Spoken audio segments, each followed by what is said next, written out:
Alors que je prenais des photos dans la rue, un individu a exigé de voir mes images pour effacer celles où il apparaissait. C'est ce que j'ai fait, mais je voudrais savoir si j'ai le droit de photographier qui je veux et ce que je veux dans l'espace public.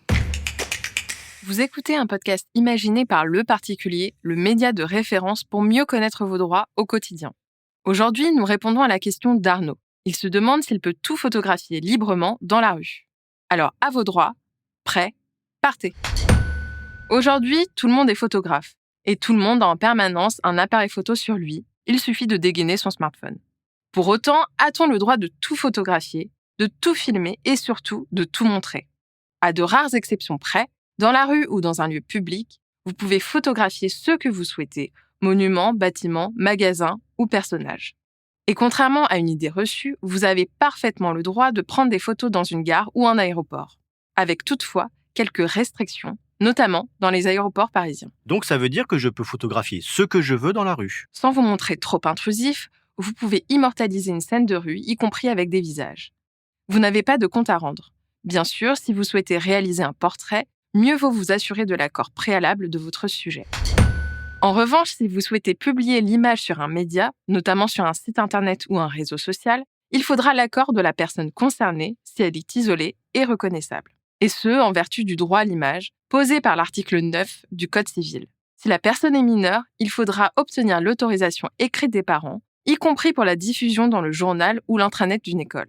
Pour publier la photographie d'un groupe d'enfants, il faut donc recueillir l'autorisation écrite des parents de chaque enfant. C'est quand même un peu contraignant. Est-ce qu'il y a des exceptions à l'obligation de demander une autorisation de publication ? Oui, le droit à l'image n'est pas absolu. Il est limité par le droit à l'information, le droit à la liberté d'expression ainsi que par la liberté artistique et culturelle.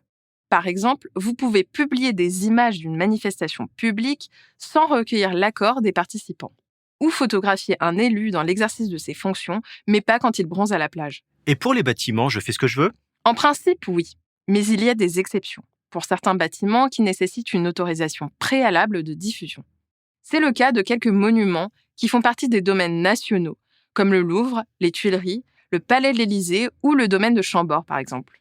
Les immeubles peuvent aussi être protégés pendant 70 ans par le droit d'auteur. C'est le cas, par exemple, du Centre Pompidou, de la Grande Arche de la Défense ou du viaduc de Millau. Enfin, citons le cas particulier de la Tour Eiffel, dont l'image n'est plus protégée de jour, mais qui le redevient de nuit, son éclairage étant soumis au droit d'auteur. Merci d'avoir écouté cet épisode.